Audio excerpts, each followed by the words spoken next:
Hello friends. आपको पता है कि अल्फ़ा और बीटा क्या होता है स्टॉक बाज़ार में? इस सिंपल भाषा में समझाता हूँ आपको।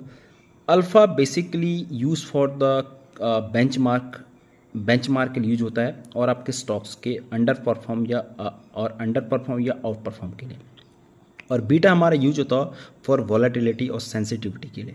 ठीक है, तो एक्चुअली होता क्या है कि अगर सिंपल अगर अगर आपने किसी आईटी स्टॉक में अगर आपने टीसीएस में कई स्टॉक्स को बाई करके रखा है अगर 1 ईयर में, और 1 ईयर में अगर निफ्टी ने यहाँ पर अगर 10% रिटर्न दिया और आपके स्टॉक ने अगर यहाँ पर निफ्टी से कम रिटर्न दिया है तो वो आपका स्टॉक कहलाया जाएगा अंडर परफॉर्म। अगर आपका स्टॉक ने यहाँ पे निफ्टी के बेंचमार्क को यहाँ बीट कर दिया, अगर आपका स्टॉक 10% से ऊपर का रिटर्न दे रहा है तो it means you beat the benchmark. ठीक है, तो आपने उस स्टॉक्स को यहाँ पे बीट कर दिया है। ठीक है, तो इसमें क्या देखा था, अगर पॉजिटिव हमारा जो अल्फ़ा आएगा इट मीन्स वो आपके बेटर रहेगा, अगर निगेटिव हमारा अल्फ़ा आता है वो हमारे लिए अंडर परफॉर्म रहेगा। ठीक है, तो इससे हम लोग क्या कर सकते हैं, हम अपने फंड को मैनेज कर दो। जो बड़े बड़े पोर्टफोलियो मैनेजर होते हैं वो इसके थ्रू यहाँ पर फंड को मैनेज करते हैं।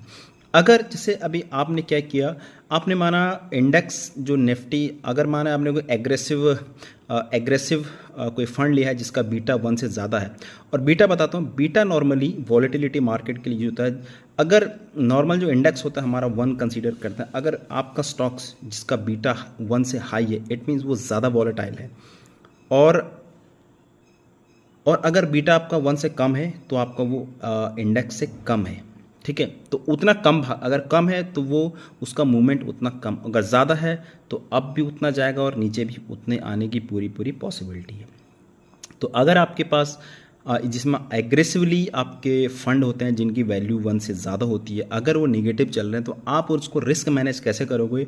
आप उसको रिस्क मैनेज अपने जो डिफेंसिव स्टॉक्स हैं जिनका बीटा 1 से कम है, आपके पोर्टफोलियो में एग्रेसिव स्टॉक्स भी होने चाहिए जिनका बीटा 1 से ज़्यादा है, क्योंकि वो आपको रिटर्न ज़्यादा देंगे।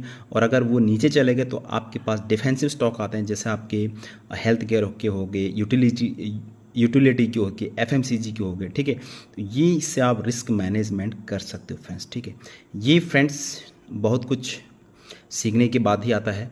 ठीक है, और वैसे भी आपको पता है मेरा जो बैक फील्ड था, मेरे इंजीनियरिंग का फील्ड था, बहुत टाइम लगा, 6-7 साल लगे। तो ट्रेडिंग के साथ साथ ये भी एक फंड मैनेजमेंट कैसा होता है, फंड मैनेजमेंट देखो, ट्रेडिंग आप लॉन्ग टाइम तक कर नहीं पाओगे। ठीक है, उसके लिए आपको बहुत सारी नॉलेज चाहिए, लेकिन आपको फंड, आपका पोर्टफोलियो आपके लिए बहुत इंपॉर्टेंट रखेगा। तो अगर आप अभी फ़िलहाल आपकी जर्नी स्टार्ट हो रही है अपने पोर्टफोलियो में